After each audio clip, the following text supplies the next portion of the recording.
तार्किक रूप से मेरे ख्याल से ये दोनों ही व्यक्ति गलतफहमी के शिकार हैं। जो साइंटिफिक टेम्पर का आदमी होगा, तार्किक व्यक्ति होगा, वो इनके बीच में होगा। जैसे मान लीजिए मैं ये मानता हूँ कि भाई जो साबित होगा मैं वही मानूंगा, बाकी नहीं मानूंगा, क्योंकि ईश्वर नजर नहीं आता है। तो ईश्वर है ये साबित करने की जिम्मेदारी है, प्रूफ, बर्डन ऑफ प्रूफ किसके ऊपर है? जो कहता है कि ईश्वर है। जो कहता है कि नहीं है उसके ऊपर तो बर्डन ऑफ प्रूफ नहीं आना चाहिए। मसलन कि आपकी और मेरे बीच में लाल प्रकाश की रेखा है, कि आपको दिख रही है? आप कहेंगे नहीं दिख रही है। आप कहेंगे कि साबित करो, मैं कहूँ मैं साबित नहीं कर रहा, तुम साबित करो कि नहीं। आप कहेंगे मैं क्यों साबित करूँ, मैं तो कह ही नहीं रहा। जो कह रहा है साबित तो वो करेगा। ठीक वैसे ही अगर आपको ईश्वर में विश्वास है और किसी को नहीं है, तो साबित करने की जिम्मेदारी किसकी है? जो दावा कर रहा है। जो दावा नहीं कर रहा उसकी जिम्मेदारी नहीं है।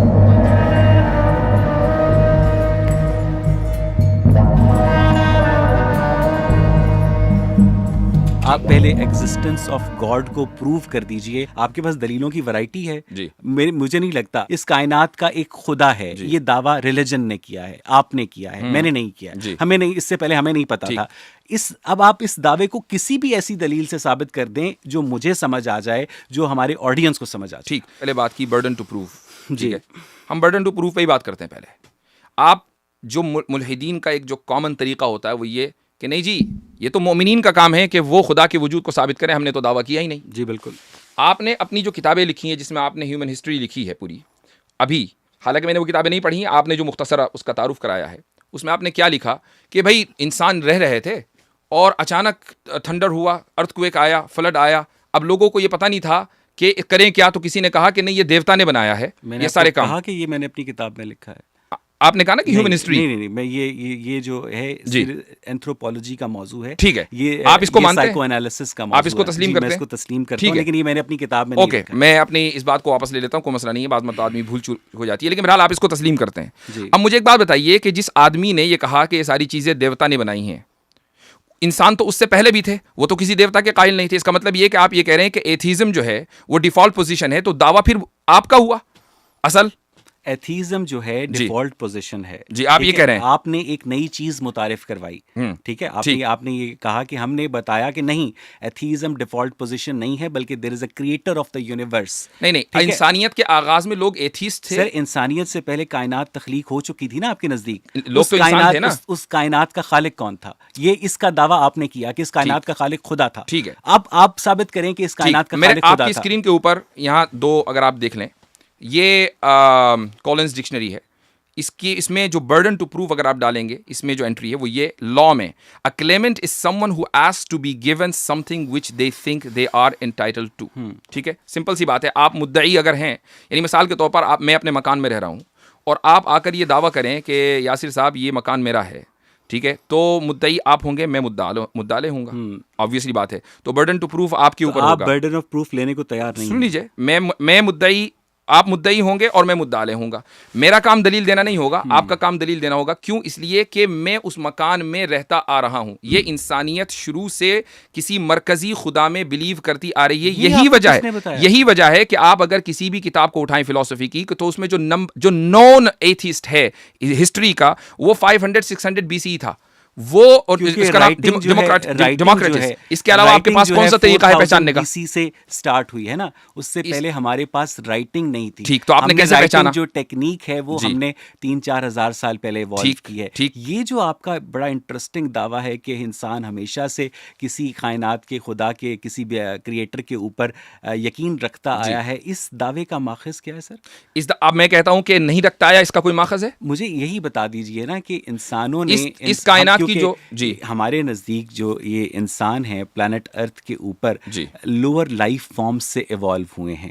ठीक है, जो लोअर लाइफ फॉर्म से इवॉल्व होते होते उन्होंने बाकायदा लैंग्वेज की जो फैकल्टी है उन्होंने वो इवॉल्व की है, और उसके बाद उन्होंने सोचा, मज़ाहिर फितरत की तौजीह की, और उस तौजीह के अंदर उन्होंने एक फर्जी खुदा को रखा। तो ये भी तो मफरूज़ा ही हुआ ना? नहीं सर, ये मफरूज़ा इसलिए हुआ कि पहले आपने एक चीज हमारे पास एवोल्यूशन हुआ। हमारे पास घड़ी नहीं है सर, आपकी दांतों के अंदर जो कैल्शियम है ना। नहीं, मैं सर मेरी बात सुनने देना, मैं आपको नहीं टोकूंगा, और आप मुझे 30-40 सेकंड का मार्जिन दीजिएगा, चाहे आपके ज़हन में कोई बात। I will also give that. आपके दांतों में जो कैल्शियम है ना वाजदी साहब, आपके खून में जो आयरन है, आपकी हड्डियों में जो फास्फोरस है, वो इस प्लैनेट अर्थ के ऊपर पाए ही नहीं जाते ये एलिमेंट्स। ये एलिमेंट्स स्टार्स सुपरनोवा होने से वजूद में आते हैं, और उसके बाद जब इन एलिमेंट्स की बम्बार्टमेंट हुई है अर्थ पर, तो यहाँ पर वो लिविंग कंडीशंस जो हैं वो इवॉल्व हुई हैं, जिसके नतीजे में लाइफ इवॉल्व हुई है। ये एक साइंटिफिक बैकग्राउंड से हमारा पर्सपेक्टिव है, और इसीलिए हम समझते हैं कि जो खुदा का तसव्वुर है वो हमेशा से इंसानों का नहीं है।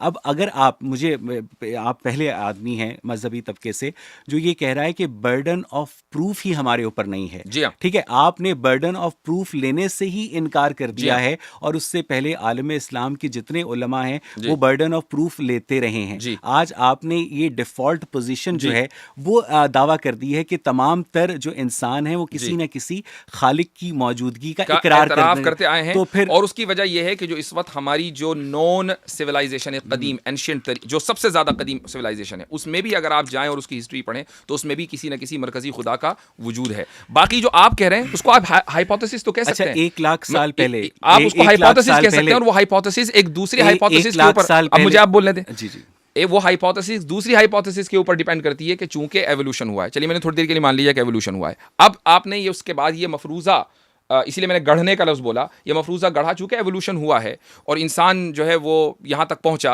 तो उसने शुरू में खुदा के वजूद का इदराक कर लिया होगा, ये मुमकिन नहीं है, यकीनन किसी ने उसको बताया होगा, लिहाजा जो इस्टेब्लिश और बाई डिफ़ॉल्ट इंसान की जो पोजीशन है वो एथीज़म है। ये मफरूज़ा नहीं तो और क्या है। जबकि अगर हम एंथ्रोपोलॉजी पढ़ें, होल्ड ऑन, जबकि हम एंथ्रोपोलॉजी पढ़ें, या इसी तरीके से जो इस वक्त सिविलाइजेशन है, एंशिएंट सिविलाइजेशन है, आप ग्रीक सिविलाइजेशन में चले जाएँ, आप इजिप्शियन सिविलाइजेशन में चले जाएँ, आप इंडियन सिविलाइजेशन में चले जाएँ, या उससे पहले जो टर्की में इस वक्त सबसे कदीम सिविलाइजेशन के आसार मिले, हर जगह इन तमाम जगहों पर एक मरकजी खुदा का तसव्वुर पाया जाता है। अच्छा, मुझे ये बताएं कि बाय डिफ़ॉल्ट पोजीशन इल्हाद कैसे हो सकता है, जबकि इल्हाद खुदा का इनकार है, जब खुदा का दावा ही बाद में किया गया है इंसान की तहजीब के इर्तिका के दौरान, तो जो डिफ़ॉल्ट पोजीशन एथीज़म कैसे हो सकती है? हम तो न्यूट्रल पोजीशन, यही तो मैं कह रहा हूँ, हम तो न्यूट्रल, आपने तो मेरी बात की तस्दीक कर दी, हम तो न्यूट्रल पोजीशन पर थे कि जनाब हम नहीं जानते। आपने मेरी बात की तस्दीक कर दी कि डिफ़ॉल्ट पोजीशन नहीं है। मैंने आपकी बात की तस्दीक कर दी।